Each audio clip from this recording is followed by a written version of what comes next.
नमस्कार विद्यार्थी मित्रांनो, आज आपण एका अत्यंत महत्त्वाच्या विषयावर चर्चा करणार आहोत किंवा मी बोलणार आहे.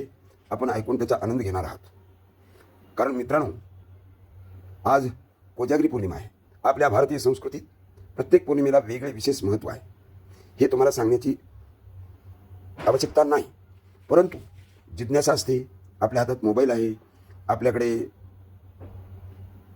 वेगवेगळ्या माध्यमातून माहिती मिळू शकते. तरीही आज आपण कोजागिरीच्या निमित्तानं जे काही अभ्यासणार आहोत तो एक महत्त्वाचा भाग आहे. कारण या पौर्णिमेच्या अनुषंगाने म्हणजे कोजागिरी पौर्णिमा ही अत्यंत महत्त्वाची आहे. आणि याच पौर्णिमेच्या दृष्टीने आपण पौर्णिमा म्हणजे काय, ती कशी होती, तिचे महत्त्व काय हे समजून घेऊया. चंद्राच्या शास्त्रीय स्थितीपासून ते आपल्या जीवनात व संस्कृतीत असलेल्या स्थानापर्यंत पौर्णिमा आपल्याला निसर्गाचा सुंदर संदेश देते. चला आज आपण या चांदण्याच्या प्रकाशात त्या संदेशाला जाणून घेण्याचा प्रयत्न करूया. आज आपण पौर्णिमेच्या भौगोलिक महत्त्वाबद्दल जाणून घेणार आहोत. पौर्णिमा म्हणजे चंद्र पृथ्वीच्या त्या बाजूला असतो जिथून सूर्यप्रकाश त्याच्या संपूर्ण पृष्ठभागावर पडतो आणि आपापल्या तो पूर्ण गोल व तेजस्वी दिसतो, जसे आता दिसत आहे. तुम्ही पहा, आजचा चंद्र कसा पूर्ण दिसतो आहे.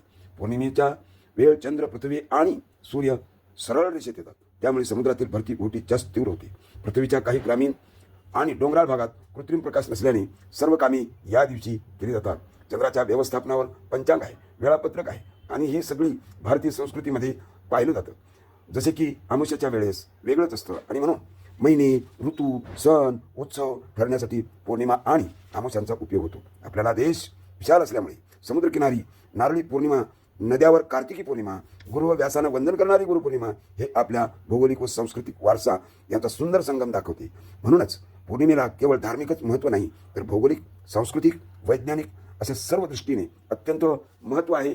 आणि या महत्त्वाच्या बाबतीतच मी आपणास या बाबतीत या कोजागिरी पौर्णिमेच्या निमित्तानं आपल्याला ज्ञानप्राप्ती व्हावी, आपल्याला वेगळं विश्व आपल्या जीवनामध्ये निर्माण होण्याची प्रेरणा मिळावी म्हणून हा व्हिडिओ या ठिकाणी पाठवित आहे. कृपया हा व्हिडिओ ऐकत असताना आपण चंद्राकडे पहा आणि चला, वेळ ज्यावेळेस होईल त्यावेळेस आपण सगळेजण दूध हा चंद्राच्या प्रकाशात ठेवतो आणि चंद्राला त्या दुधामध्ये पाहतो आणि मग दूध प्राशन करतो. याही बाबतीमध्ये खूप मोठे विज्ञान आहे. परंतु हे सगळं करत असताना तुम्हाला हे भान राहू द्या की निसर्गातील प्रत्येक घटक हा आपल्याशी अत्यंत महत्त्वाचा आहे. निसर्ग बॅलन्स ठेवतो म्हणूनच हे सगळं चालू आहे. एक क्षणवरी सेकंदातला 10वा हिस्साही चंद्र थांबला किंवा सूर्य थांबला किंवा पृथ्वी थांबली तर किती विश्वामध्ये प्रलय होईल. ह्या दृष्टीनं निसर्गाचेच म्हणजे ब्रह्मांड नायकानं, ईश्वरानं जी काही निर्मिती केली आहे त्या निर्मितीला आपण या ठिकाणी वंदन करून अज्ञात शक्तीचं ज्ञान होण्यासाठी आपण अभ्यासाला लागूया. आणि या पुन्हा एक वेळेस या कोजागिरी पौर्णिमेच्या आपल्या सर्वांना हार्दिक शुभेच्छा. जय माऊली.